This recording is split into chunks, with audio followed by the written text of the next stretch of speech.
Fala, galera do Mundo na Bola. Luiz Eduardo Batista, o BAP, é o novo presidente do Flamengo. Ele venceu a eleição na noite de ontem, às 9h45 da noite, foi anunciado como novo presidente do Flamengo. Uma votação muito expressiva. Encerra-se de maneira satisfatória o processo eleitoral no Flamengo. Havia um receio de que esse processo pudesse ter ações na justiça e que pudesse se tornar uma coisa mais complicada. Não foi. O que se viu foi um exercício de democracia madura, onde o candidato mais votado venceu sem nenhuma grande intercorrência. Encerra-se também um período muito difícil aqui para o Mundo na Bola. Durante esse período, o canal foi atacado de maneira veemente por bots, ameaças de morte, enfim, toda sorte de ataques aconteceram aqui no canal. Esperamos que a partir desse momento essa invasão ela termine. O canal em nenhum momento declarou apoio a nenhuma candidatura, muito pelo contrário, se colocou à disposição de todos os candidatos para ajudar no que fosse preciso no que se refere ao estádio. Falando em estádio, há dois assuntos aqui que nós temos especialidade e que nós vamos continuar falando: a questão do futebol e a questão do estádio. Nós não temos competência para discorrermos a respeito de assuntos diversos, como, por exemplo, esportes olímpicos, o remo, enfim, detalhes da manutenção da Gávea. Esses assuntos não fazem parte do nosso escopo. Nós vamos nos manter focados em assuntos mais técnicos relacionados com o futebol e relacionado com a questão do estádio.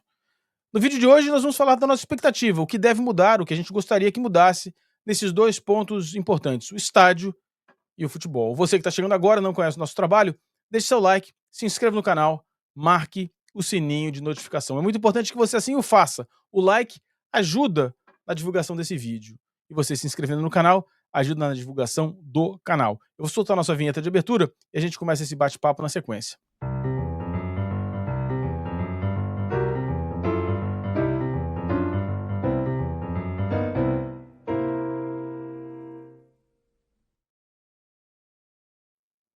Bom, tem um assunto, esses dois assuntos, né, o estádio e o futebol, são assuntos muito importantes aqui para o canal e são assuntos que a gente vem tratando durante muito tempo.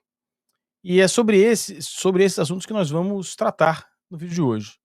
Nós vamos falar da nossa expectativa, o que a gente gostaria que acontecesse, não o que a gente acha que vai acontecer. O que a gente acha que vai acontecer, a gente vai simplesmente replicar o que está no PDG, no plano de governo do candidato Luiz Eduardo Batista, o BAP.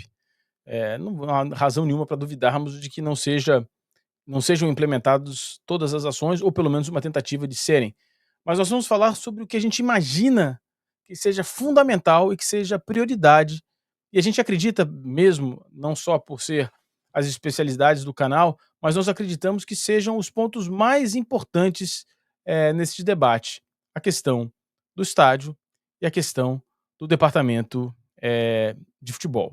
Bom, no futebol, o que a gente imagina que seja preciso acontecer e que a gente imagina que o BAP possa fazer para ajudar a desenvolver essa questão? Bom, a primeira questão que a gente imagina que deva acontecer é, de fato, a criação de uma estrutura profissional. O Marcos Braz, no dia de hoje, ou ontem, na verdade, ele deu uma declaração falando: não, olha só, como o departamento de futebol do Flamengo não é profissional, obviamente que é profissional, tem vários profissionais. Não, os profissionais, de fato, são pagos, mas nós falamos do departamento de futebol e nós nos referíamos a esse departamento como amadorismo pago. É claro, os profissionais recebem dinheiro e são classificados como profissionais, mas a estrutura, os procedimentos, os processos, não havia evidência alguma de que esses processos eram profissionais. Muito pelo contrário, se nós olharmos as decisões mais importantes tomadas pelo departamento de futebol, contratação de técnicos, nós vemos e vimos durante esses 6 anos que havia processo aleatório, desculpem, um processo aleatório muito grande na escolha de técnicos. Não havia um critério, não havia uma definição e, sobretudo, não havia uma análise completa sobre o elenco e a contratação do técnico. Essa análise poderia acontecer aí nos departamentos de scout e análise do Flamengo, mas, em última instância, não eram seguidos por quem tomava a decisão. Ou seja, não há evidência alguma de que haja processos e estruturas definidas de maneira profissional. Ou seja, nós imaginamos que haja uma ruptura completa no departamento de futebol e que seja implementada uma estrutura profissional, processos e ruptura. Quando nós falamos de processos e procedimentos, nós queremos que sejam definidos, talvez não chegue até a gente, mas que a gente vai conseguir identificar através dos resultados. Talvez não chegue até a gente todos os processos, todos os procedimentos, alguns deles serão internos, mas eles devem existir. Processo para a contratação de jogadores, para demissão de técnico, para a contratação de técnico, metas e performance de atletas individuais, em grupo, tudo isso deve ser definido. E isso, para que isso aconteça, além do diretor técnico, é preciso uma estrutura profissional por trás desse diretor técnico. Um diretor técnico esportivo, como vem se falando aí no nome do Boto, por exemplo, não será suficiente. Ele precisará de uma estrutura, precisará de uma ruptura no departamento de futebol. E a gente tem esperança que isso aconteça. Essa deve ser a maior prioridade do BAP. Como eu disse, nós não temos a capacidade para falarmos da manutenção da piscina, das quadras de tênis ou do tatame de judô. Nós estamos falando do futebol. No futebol, que deve ser a prioridade, é da onde se arrecada a maior quantidade de recursos, deve haver uma prioridade nessa ruptura e na criação dessa profissionalização completa do departamento. De fato, não é apenas a contratação de uma pessoa, é a mudança de mentalidade. Lembremos sempre, os processos e os procedimentos são muito mais importantes do que as pessoas. As pessoas são substituíveis, os processos se mantêm. E quando os processos são bem definidos, bem trabalhados, se houver uma substituição de uma pessoa por qualquer razão, ela peça demissão, ela seja demitida, ela morra, a substituta, a pessoa que vier substituí-la, ela terá todas as condições de desenvolver o trabalho o mais rápido possível, porque os processos e os procedimentos estarão lá implementados. Outro ponto importante e fundamental é a questão do estádio, uma questão que a gente tem dedicado muito tempo aqui. Com relação ao estádio, nós imaginamos alguns assuntos específicos. A primeira, um plano financeiro. Um plano financeiro de verdade, não baseado aí num desejo ou numa análise completamente positiva, achando que tudo dará certo. Esse tipo de análise, ela ignora alguns riscos inerentes à captação de recursos para um projeto como esse. Nós aqui falamos com muita propriedade da questão das CEPACs, do potencial construtivo, das dificuldades com naming rights, enfim, há vários pontos que requerem mais cuidado e que é preciso que seja criada uma análise de risco mais completa e mais profunda. Então, o plano financeiro é fundamental. Sobre o plano financeiro, serão desenvolvidos todas as questões, inclusive o cronograma, quando esse estádio deverá ser construído. O mais rápido possível, o Flamengo deverá fazer um pouco mais de caixa. Enfim, há sim divergências com relação a isso, e todo o processo do estádio, desde a qualidade do material até o início da obra, passa pela execução de um plano financeiro e pela ligação entre o plano financeiro e o plano do estádio. Na sequência, há um outro ponto importante, que é a questão da análise do projeto. É preciso que seja aberta a caixa preta do estádio hoje e que se identifique o que já foi feito, o que foi bem feito, o que precisa de mais desenvolvimento, o que precisa de desenvolvimento de detalhe e, sobretudo, é preciso olhar para esse projeto e definir algumas questões técnicas. E esse é o último ponto, ou seja, foco em aspectos técnicos. É preciso parar de emitir imagens bonitas do estádio, é preciso fazer uma análise sensata e técnica e trabalhar junto a todos os órgãos de aprovação, como a Sete Rio, como a Secretaria Municipal e Estadual de Meio Ambiente, a questão da contaminação. É hora de parar com essas questões das imagens, das grandes ilustrações, das perspectivas e que seja focado no trabalho técnico. Esse trabalho técnico precisa analisar o que já foi feito, o que pode ser aproveitado, o que não pode ser aproveitado e, sobretudo, a relação do que está desenhado, do que está no papel e os custos que foram apresentados.